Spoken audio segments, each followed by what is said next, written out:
Amen. God is good. All the time. All the time. God is good. Napakabuti ng ating Panginoon. Look at your left. Look at your right. Yan ang proof na napakabuti ng ating Panginoon. Amen? Amen. Hallelujah. So, before we will start sa ating lesson today, tayo po ay manalangin. Tayo po ay, hallelujah Lord, hallelujah Jesus. Once again, Panginoon, we praise you and glorify your name. O God, salamat Panginoon na pinagkaloob mo ang moment na ito sa bawat isa. Thank you Jesus for giving us a time, for this opportunity, O Lord, na maparito sa lugar na ito. And Lord, we pray, O God, that we prepare our hearts as we accept, as we listen your revelation, O Jesus. Lord, itong mga puso namin, Panginoon, ay maging matabang lupa, O Father God, that these words may be rooted and grow and bear blessing, O God. Hallelujah. Panginoon, maraming salamat, O Father God. Ikaw nga po ang bumabay sa lahat po na aming gagawin sa araw na ito, O Jesus. May you be glorified and magnified. Hallelujah. We praise you and we give glory in Jesus' mighty name. We pray. Amen. Hallelujah. Kamusta po ang bawat isa? Wow, maganda. Pogi pala.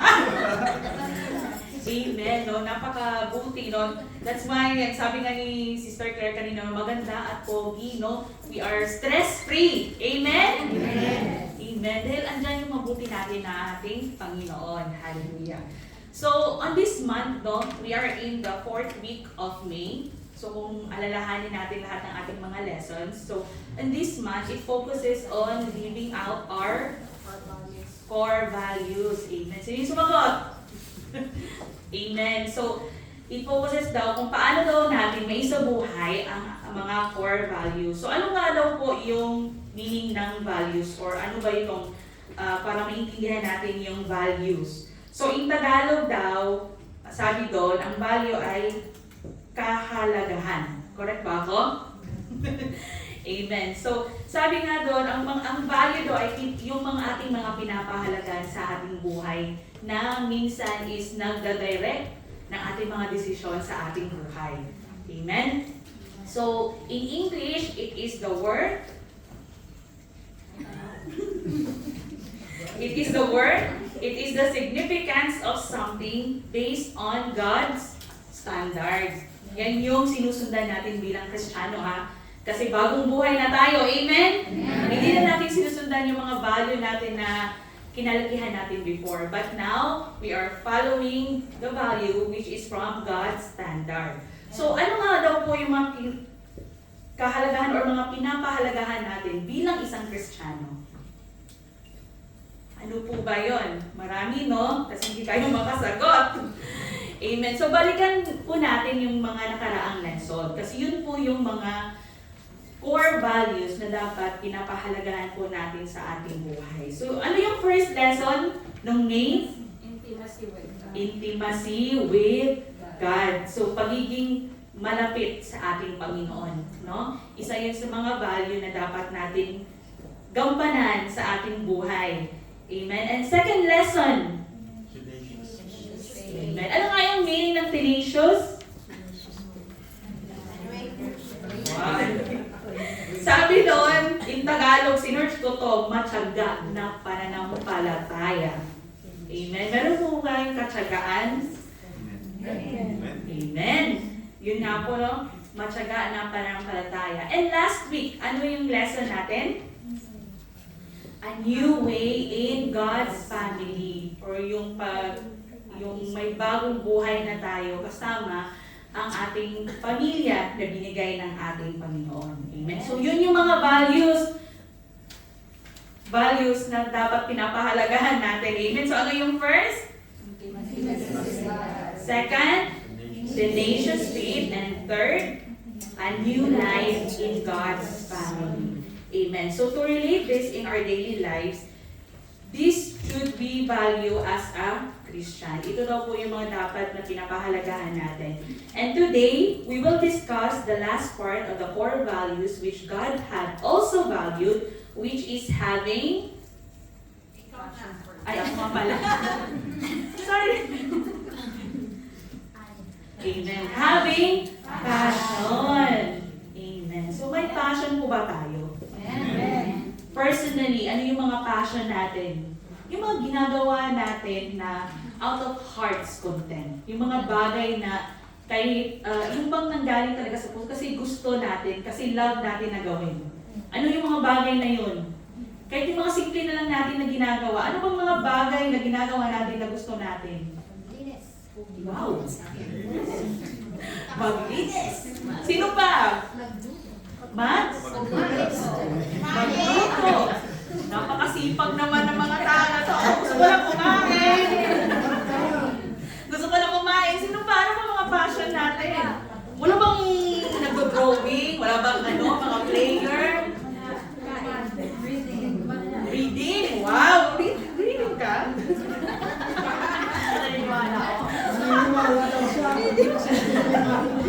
Amen. So yan yung mga passion ng bawat isa. Iba-iba tayo ng passion. May iba gusto na magluto, maglinis. Gusto lang, gusto kumain, magantay lang. Kasi yun yung mga gusto natin. Amen. So passion daw in Tagalog is generally is yung pag-ibig o silakbo ng damdamin or pagsinta. Ang ilalim na binigay sa akin. Even in English, it is the eager interest. Anything that we are interested on, it is the admiration, the attraction, or any emotion towards a person. Amen. So lahat tayo ay meron passion. Amen. But the passion which God is teaching us has been for His people. Amen? Sa paulit-ulit na naririnig natin, ang passion or pagmamahal ng ating Panginoon is for His people. Amen? As, sabi nga doon sa GNS, lahat tayo ay nakarinig na ng GNS, no? Good News Series. Yun yung original plan ng ating Panginoon. Amen? But because of sin, we are being stripped off of that plan. Amen? So God, because of His passion for His people, He gave His only Son to bring back His people. And that is passion on His vision. Yan yung title natin today. Amen. Passion on vision. Oh, sorry. Kasalanan ko yun. Amen. So let us all read in Luke 19 verse 10.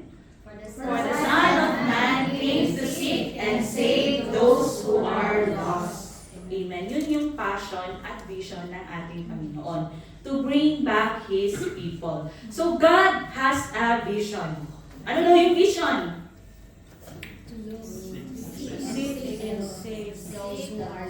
Meaning lang. Meaning lang muna. Inunahan niyo ako. Vision daw ay yung pananaw. So as per the verse, God sent His Son on a mission for His passion on His vision.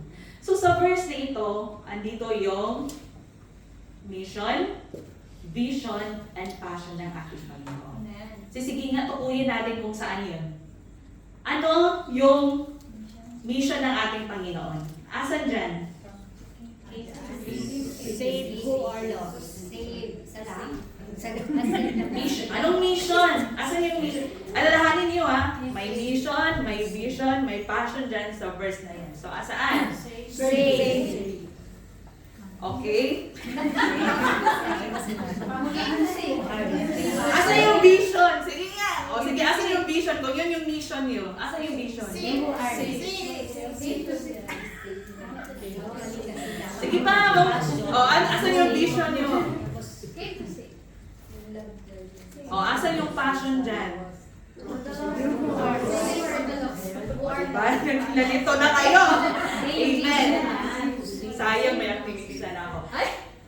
Hindi na ako nakakat eh. So, sayang. Diba? Amen. But sabi nga doon, ang mission daw is He came to seek. And ang vision ng ating Panginoon is to save. And ang passion ng ating Panginoon is to those who are lost. Amen. So now we know what is mission, the vision, and to whom we have passion. this is the easiest way to understand how God works in our lives. Amen? Paulit-ulit, ito yung ginagawa ng ating Panginoon sa ating buhay. So this is His eternal plan that now we are involved in.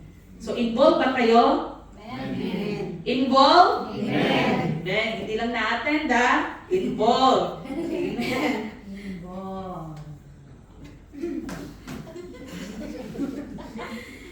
Amen. So basahin nga po natin. Sabi daw doon sa mission, it is the divine activity of sending intermediaries, or that is us, to speak or do God's will so that His purposes for judgment or redemption are furthered. Amen. So, any divine activity. So, itong inaatilan natin, it is one of the mission already of God.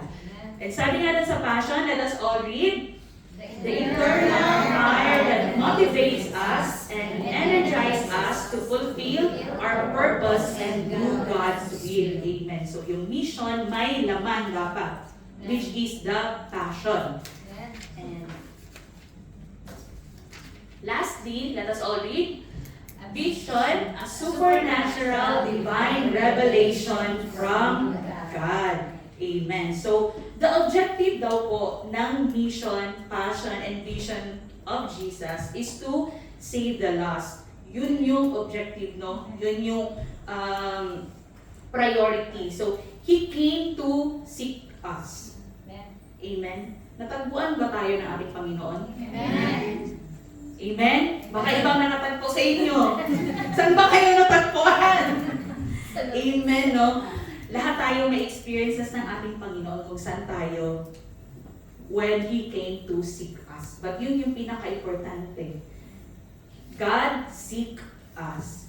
Amen. So then, if natagpuan tayo ng ating Panginoon, then God's mission is already here in this room.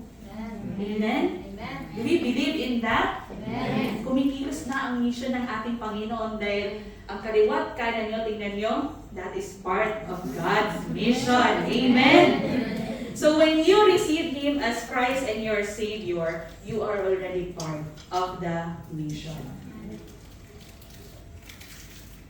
Amen. So ito daw yung objective, to serve others as Jesus served and to stir up the love for the lost. Amen. So ito daw, now on the second step sa objective natin, Jesus served by giving up His life. And that is now, we need that objective to continue. Amen? Then hindi natatapos doon nung namatay ang ating Jesucristo sa cross. Amen? And sabi nga doon, to serve other just as Jesus served. Amen? Alam po natin yung journey ng ating Panginoon. But today, we are called to reflect on two powerful kingdom principles, which is passion and vision. Amen? Kasi andito na tayo We are already the mission. It's already working. So today, let us discuss the passion and vision. Kung paano ba natin to maisa sa buhay at magagawa. Amen. Let us all read in Luke 15 verse 3 to 7. So He spoke this parable to them, saying, What man of you, having 100 sheep, if he loses one of them, does not leave the 99 in the wilderness and go after the one which is lost until he finds it? And when he has found it, he lays it on his shoulders, rejoicing. And when he comes home, he calls together his friends and neighbors, saying to them, Rejoice with me, for I have found my sheep which has lost. I say to you that likewise there will be more joy in heaven over one sinner who repents than over 99 just persons who need no repentance. Amen? Amen? Amen. Naintindihan po ba natin yung binasa natin? Amen. Amen. So, may tatlong bagay, no, from this verse, kung ano yung ginawa ng ating Panginoon. So, God notices that one is missing. Amen. Pag wala dito yung isa sa mga kapatid natin, hindi lang tayo ang nakakaalala, but naalala kayo ng ating Panginoon when you are not present in any activity or any of His mission. Amen? Amen. And sabi nga doon, pangalawa is, God pursues intentionally. Amen. Hindi basta-basta ang pag-i-invite sa atin. Hindi basta-basta yung mga tao na pinadala ng ating Panginoon upang mangumusta sa atin. He makes it intentionally. He pursues intentionally. Sabi nga doon, no, na hinayaan niya yung 99 na sheep for that one sheep to be found. Amen. Imagine, no, kung ilan yung iniwan ng ating Panginoon for us in that moment na makita tayo ng ating Panginoon. Amen? Amen. And lastly, sabi dito, God rejoices when one is found. Natuwa ang ating Panginoon nung tayo ay nakita niya. Amen? So huwag natin basta-bastahin yung mga buhay natin. It is important. It is valued by God. Amen. So Jesus, as the ultimate servant leader, did not wait for people to come. He went out to them. Amen. The mission of heaven has always been clear, to seek and save the lost. At hindi lamang yun na naging assignment ng ating Panginoon dahil pinadala siya ng kanyang Ama. Amen. Hindi lang yun na merely na, gagawin ko to kasi inassign to sa akin eh. Hindi ganon. But nangyari is, it was His passion. Amen. The passion of God is not idle, hindi natutulog, hindi instill, but it is active. How? Because He reached out. Amen? Amen. He reached out because we received the message of God. Amen. And the passion of God is to be a visionary servant leadership. Naintindihan ba natin yun? Visionary servant leadership. Sige nga, ulitin nga natin. Visionary servant leadership. Amen. Ang gulo, no? Servant na, leader pa. Visionary pa. Dami naman ng Lord. Amen. So sabi nga dito, wait.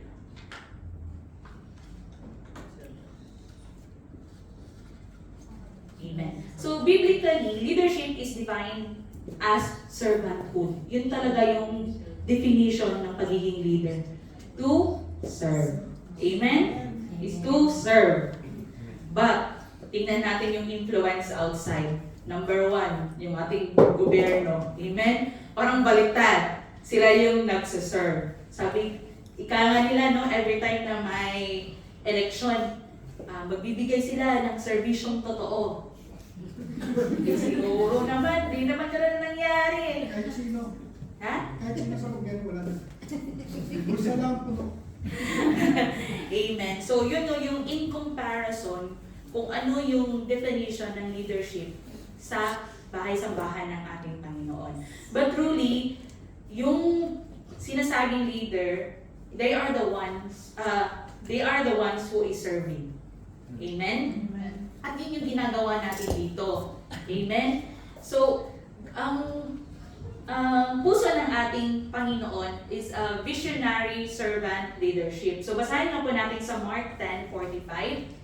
For even the Son of Man did not come to be served, but to serve and to give His life a ransom for many. Amen. So, He came to serve. Kung paano natin there are thousands or millions of words, but hindi natin ma-explain kung gaano ka buti, kung gaano ka wonderful ang ating Panginoon. But He came to serve us. Amen? Sabi nga dun sa Matthew 20-26, ako na babasahin ko, whoever wants to become great among you must be your servant. Amen? So, leadership views authority and resources as gift entrusted to them by God. So, anyone who is a leader sa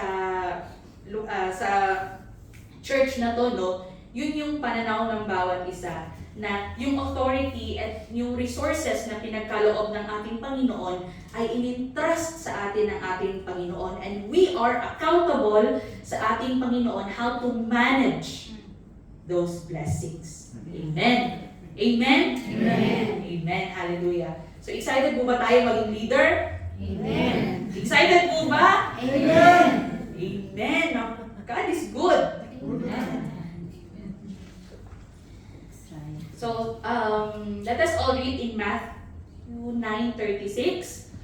But when he saw the multitudes, he was moved with compassion for them, because they were weary and scattered like sheep, having no shepherd. Amen. So, sabi nga doon sa Matthew 9:36, ang ating Panginoon, sabi niya, he saw the multitudes and he was moved with compassion. Kasi walang nag-delete sa mga tao. So, dapat daw, we need to see people the way God sees them. May compassion dapat tayo. Amen? Amen. Amen. So, dapat daw, pag may compassion tayo, dapat may compassion tayo instead of judgment. Amen? And lastly, we need to take an action, not just having a concern.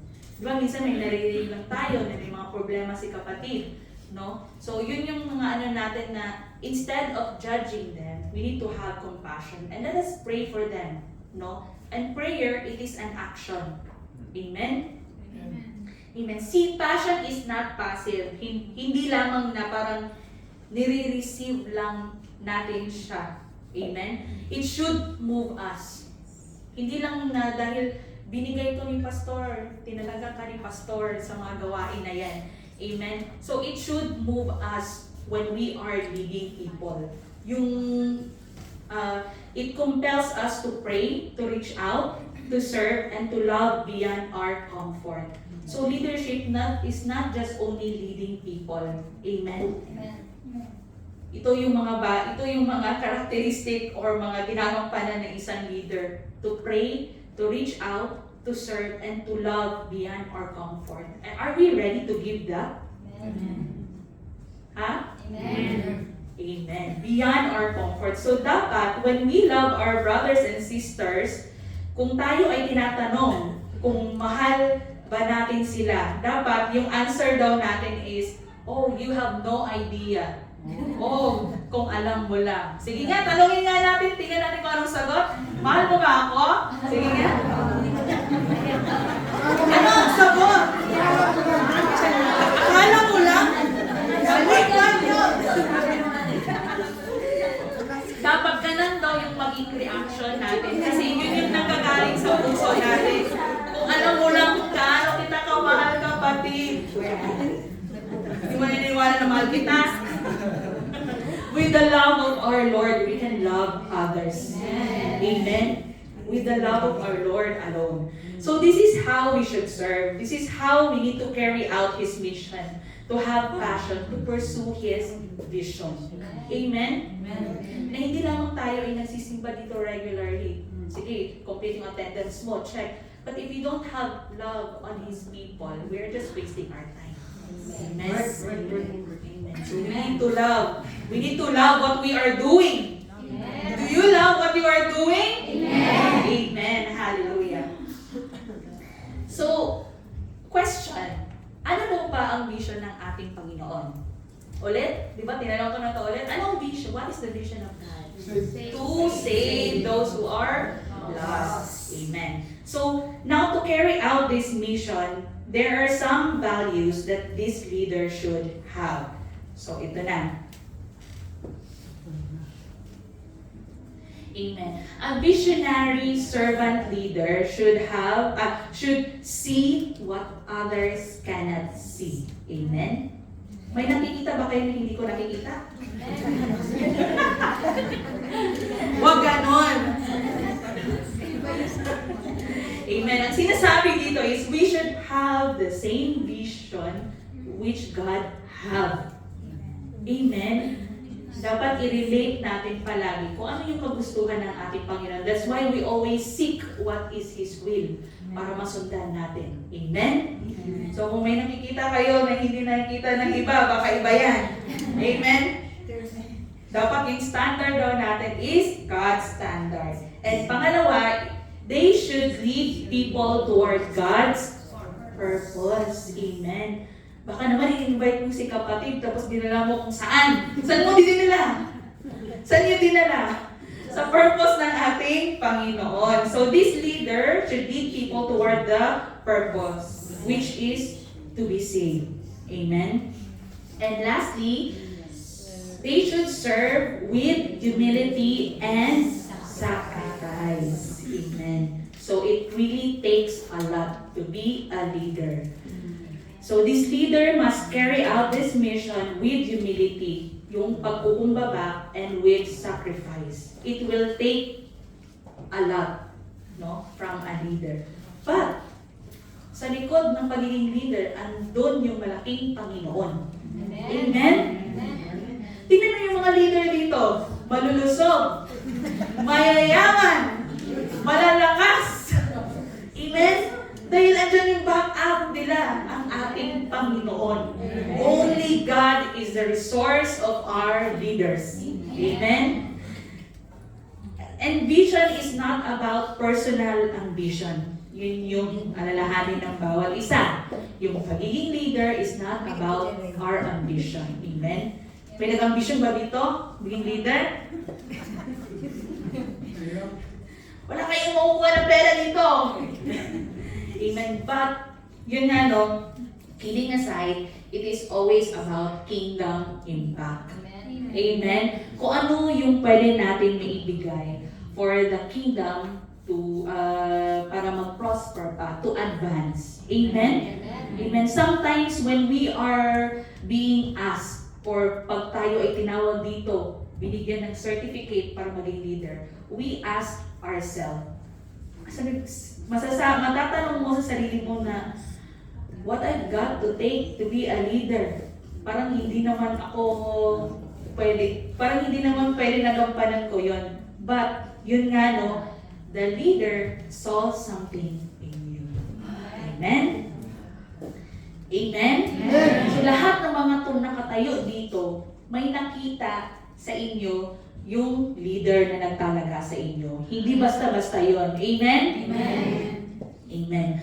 So let us always remember that we carry out the vision of God. Sa lahat ng mga leaders or sa lahat pa ng hindi nakakaalam kung ano yung mga ginagawa ng being a leader. So let us not mislead people that will cause us also to sin. It shouldn't be about us when we lead. Amen? So with a correct mindset or understanding, the outcome is having a passion to the vision. Amen? Amen. So kung meron tayong correct na pag-iintindi on how to be a leader, so ang outcome nito is having a passion sa vision ng ating Panginoon. Amen? Amen. So now passion is important because passion fuels vision. Amen? So in Tagalog daw, sabi nga dito, sinerge ko to, passion fuels vision.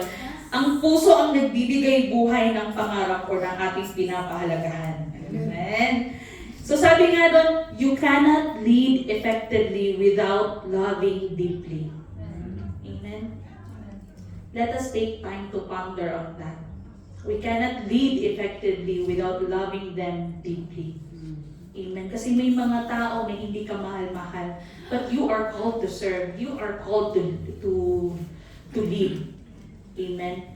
But ano yung pinakauna na gagawin natin is to love them. And by loving them, we know how to understand them. And by understanding them, now we can guide them. And by guiding them, we can lead them how to be a leader also to others who is still lost. Amen? Amen. So, alalahanin natin ito palagi. We cannot lead effectively if we don't love deeply. Amen? Look at this church. Look at your right. Right. Look, tingnan nyo. Tingnan nyo yung right. Tingnan nyo yung nasa left nyo. How you knew this person is not the same as they have been. Yung unang pagkakilala mo sa kaliwa or nasa kanan mo, hindi na siya yun ngayon. Amen? Ano na siya? Mas maganda. Mas pinagpala. Amen? Amen.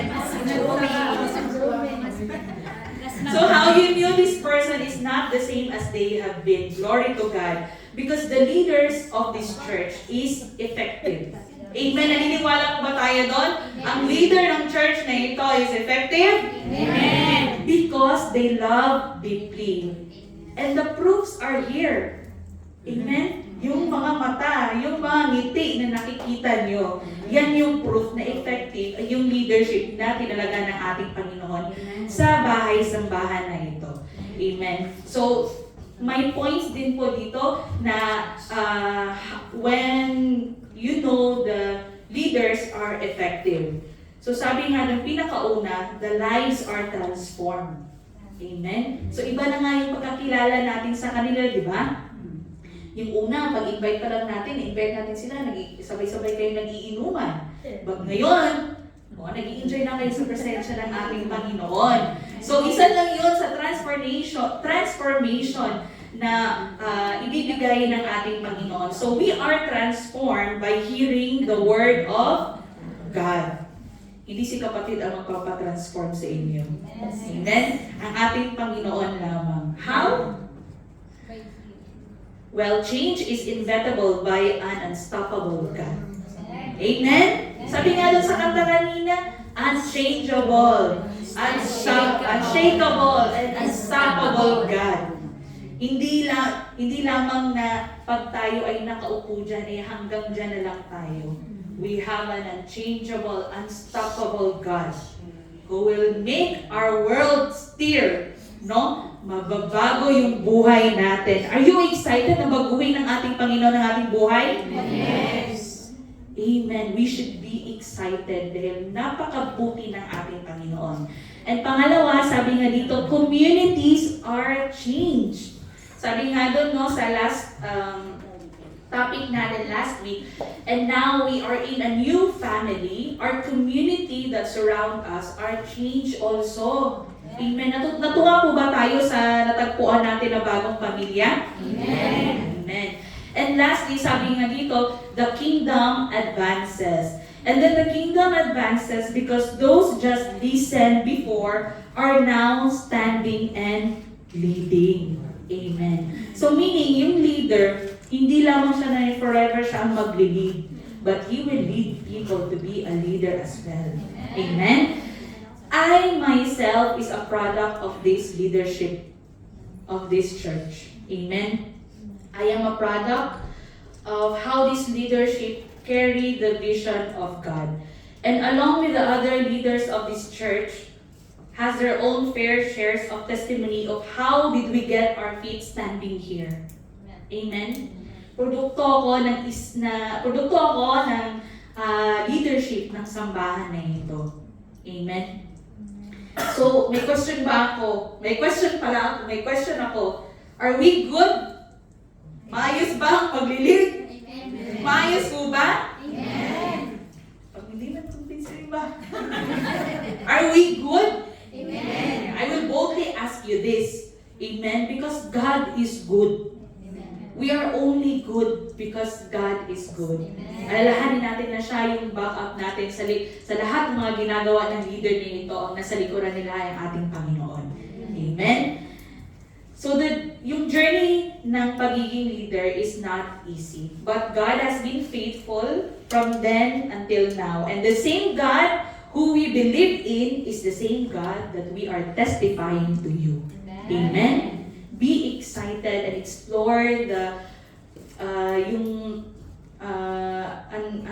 yung pagpapala ng ating Panginoon na pwede niyang ibigay sa inyo.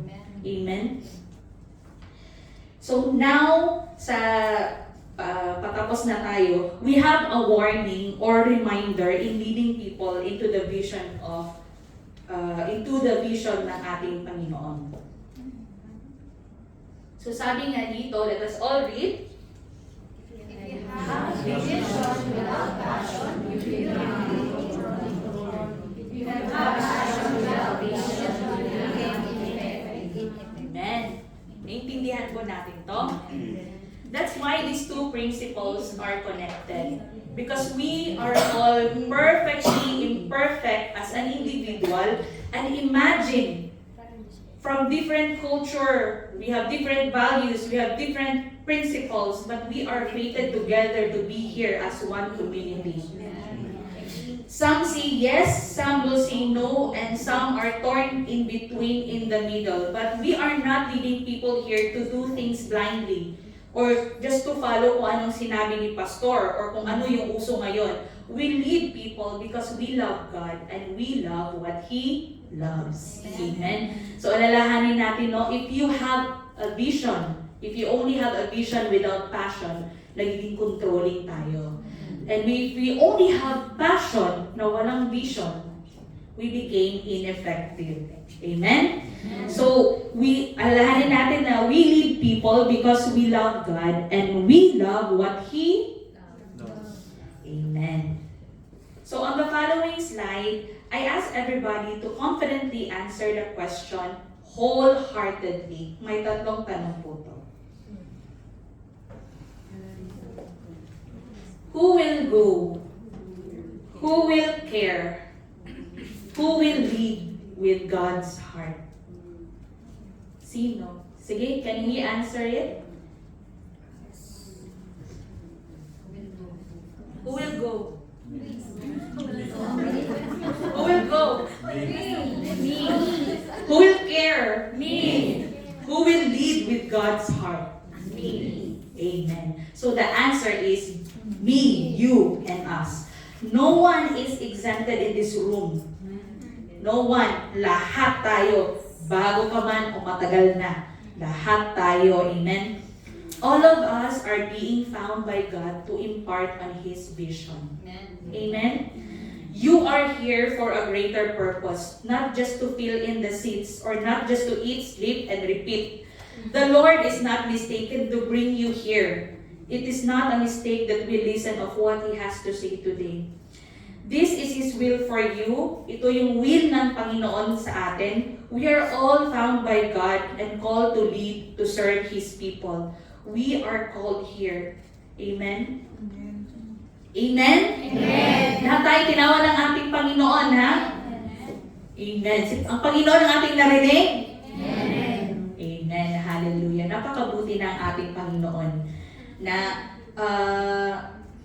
kung alalahanin natin yung mga nakaraan natin, no, minsan masasabi natin na parang yung buhay ko ay walang patutunguhan. Ano ba talaga yung purpose ko sa mundong ito? Kakain lang? Mabuhay lang mag-isa? Magtrabaho lang ba talaga? No? I myself questioned that when I was siguro mga 12 years old. Kasi yung pinipilit ko na maintindihan kung ano yung tinuturo ng mga magulang ko sa mga magulang ko na yung sinasamba namin before is kahit anong pilit ko naiintindihin is hindi ko naiintindihan talaga. Yun pala, yung pagdating ko dito is napakabuti ng ating Panginoon because tinanggap ko siya ng yung diretso-diretso, yung walang balakid, walang obstacle because God already prepared my heart, no? Na yun yung pagkilos niya sa akin. And because of His people, I really appreciate those people. Sa lahat ng mga gumabay sa akin, nung kabataan ko pa, wow, matanda na ako. Oo, kasi dumating ako dito, 21. Wow. 21 at nagsimula ka. 30. 30. Amen. Napakabuti na for that 9 years. 9 years is napakabuti ng ating Panginoon. And I really appreciate na, no, and I'm so grateful sa mga tao na nakapaligid sa akin. Minsan makakareklamo na ako na ganito ba talaga to, Lord? Wala na ba talaga itong pahingahan? But God, no, na in-exercise pa lang niya tayo sa mga maaring dumating. Because after that, yung kabisihan namin, imagine niyo, minsan wala na kami halos tulog, mga 3 to 4 hours na lang dahil sa gawain. And then COVID came. Imagine kung hindi prepared yung puso natin noon. Amen? Amen? Amen. But God is so good that we are all fated together para pumuno ng pagkukulang ng bawat isa. Amen? So, importante kayo. Sabihin nga natin sa ating mga katabi, importante kayo. Importante ako. Importante kayo sa buhay ko. Amen. You feel, no, yung mga kakulangan ko sa buhay. Amen. May iba na nakikita sa akin na parang walang problema. Dami ko problema. Amen. But kayo, napapasaya niyo ako, nawawala yung isip ko sa trabaho bukas just for a few hours. Imagine that, and I really appreciate yung presensya ng bawat isa. Because you made my day. Amen. Sana ganun din kayo sa akin, ano? Ganun po ba? Masaya po ba kayo? Of course. Of course. Amen. So, we are called to pray for the lost. Lahat tayo ay tinawag ng ating Panginoon para ipanalangin lahat ng mga nawawala. So sabi nga doon sa Romans 10:1, let us all read. Brothers and sisters, my heart desires to pray with you that God exercise that is Amen. May ganun ba tayo na passion sa mga kakilala natin, sa ating mga pamilya? Amen. So yun yung una dapat natin gawin. We need to pray for the lost. Pangalawa, we need to share the gospel boldly. Sabi nga doon sa 2 Timothy chapter 4 verse 2, preach the word, be prepared in season and out of season. Correct, rebuke, and encourage with great patience and careful instruction. Amen. So we are not just sharing the word of God. Pero sabi nga doon, in season and out of season of your life, we need to correct, we need to rebuke, and we need to encourage. Amen? Kaya ba natin gawin to? Amen. Amen.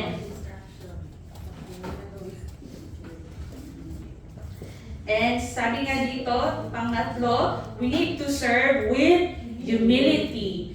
In Philippians chapter 2 verses 3 to 4, sabi nga doon, do nothing out of selfish ambition or vain conceit. Rather, in humility, value others above yourselves, not looking to your own interest, but each of you to the interest of others. Amen? Amen. We can serve with humility, right? Amen. Amen. Dahil lahat ng mga meron tayo ay nanggaling lamang sa ating Panginoon. Amen.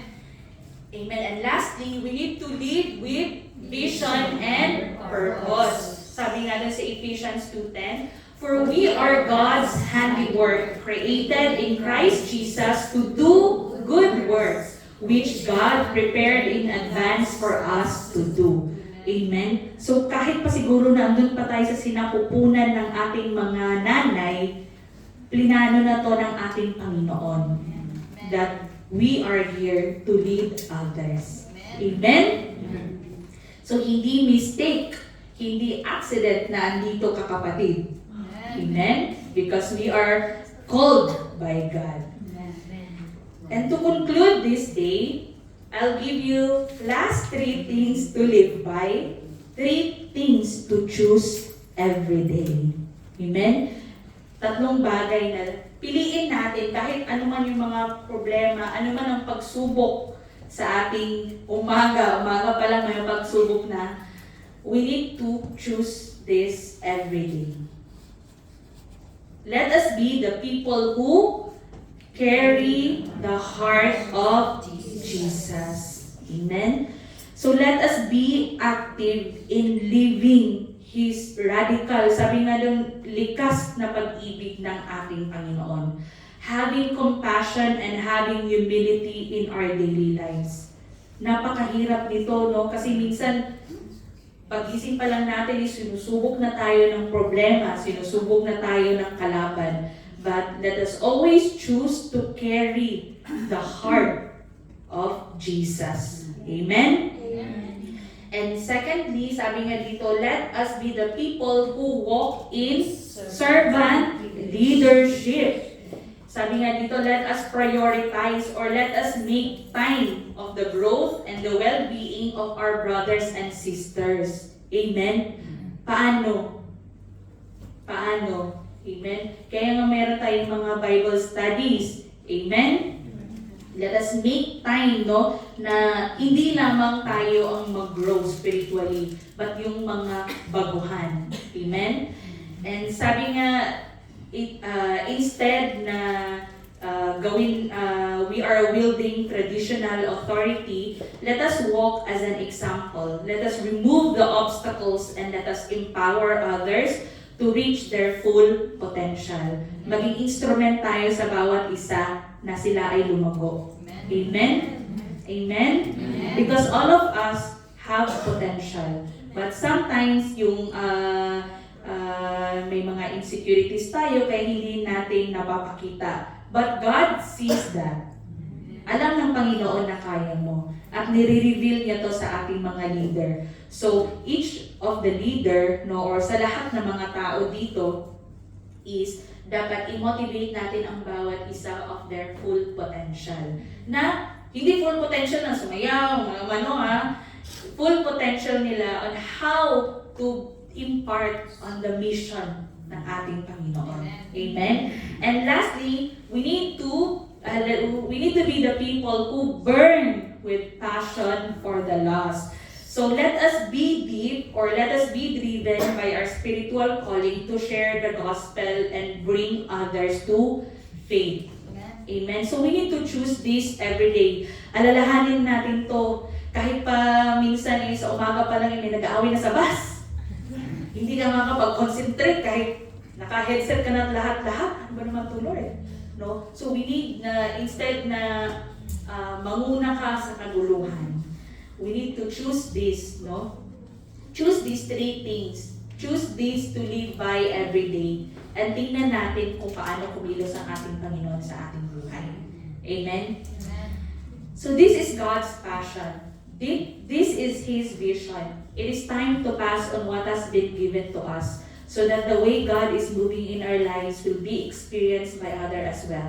Let us fuel up our passion for His vision. Amen? Sige po, tayo ay tumayo. Hallelujah, Lord. Hallelujah, Jesus. Panginoon, maraming salamat, O God. O Lord, thank you, Jesus, for your love, Panginoon. Hallelujah. Truly, O Lord, that without your love, Panginoon, we cannot stand here, O God. Hindi namin magampanan, Panginoon, ng mga tungkulin, O God, na pinagkaloob niyo. Hallelujah, hallelujah. Maraming salamat, Panginoon, na dahil sa inyong pag-ibig kami ay iyong binago. Maraming salamat, Panginoon, na dahil sa inyong pag-ibig, O God, kami ay narito. Hallelujah. At Lord, maraming salamat, Panginoon, na kami ay kasama na sa inyong plano, O Lord. Thank you, Jesus, for including us, O God. Hallelujah, for a greater purpose in this earth. That while we are living, Panginoon, ay meron kaming Diyos na sinasamba. Meron kaming Diyos na tinataas sa araw-araw sa aming buhay, Panginoon. That we have a purpose in this life. Lord, hallelujah, sa anumang sitwasyon ng bawat isa, Panginoon, Ikaw nga po ang gumabay sa amin, O God. May mga panahon na kami ay maghihirap, O Lord, but hallelujah, we entrust everything into you, Panginoon, because you are the God Almighty. At ikaw, Panginoon, ang alam namin na magbibigay sa amin ng katagumpayan, O God. Hallelujah, hallelujah. Kaya, O Lord, ikaw ang patuloy na magbuhos ng pagpapala ng bawat isa, Panginoon. And ignite us, O Jesus, to burn with passion, Panginoon, upang magawa namin, O God, ang vision mo sa buong mundo, O God. Hallelujah. Let each of the heart you see today be filled, Panginoon. Hallelujah. Let it be filled, O God, that it overflows, Panginoon. Hallelujah. Hallelujah, Jesus. O God, thank you for your mercy. Thank you for your love. Thank you, Jesus. Hallelujah, for your revelation today. Thank you for blessing us with your word, Panginoon. Reminding us, O God, how to live effectively, Panginoon. How to love deeply our brothers and sisters, O God. That beyond our imperfections, O Lord, ang pag-ibig mo, Panginoon, ang nagka-cover, O Father God, sa bawat isa. So that we come united, Panginoon. Hallelujah. Kaya maraming salamat, O God. Bless this family, O Lord. Bless this community, Panginoon. Alam niyo nga po, O God, ang pinagdadaanan ng bawat isa at maging sa simbahan na ito. But Lord, we rejoice because your presence is here with us. Hallelujah. At O God, matuloy ka, Panginoon, na kumilos pa, O Lord. And give us, Panginoon, our full potential, O Jesus, so that your kingdom will advance, Panginoon, sa pamamagitan ng simbahan na ito. Hallelujah. Kumilos ka, Panginoon, O God. Hallelujah, Jesus. And for those, O Lord, who is shy, Panginoon, na tumanggap, O Father God, sa tungkulin, Panginoon, give them courage to accept, O God. Remind them of how good you are. Hallelujah. Hallelujah. Maraming salamat, Panginoon. At dalangin ko na sa bawat mga kapatid ko, Panginoon, na naririto, O Father, Lord, I pray for them that you will bless them endlessly, O Jesus, in every aspects of their lives, O God.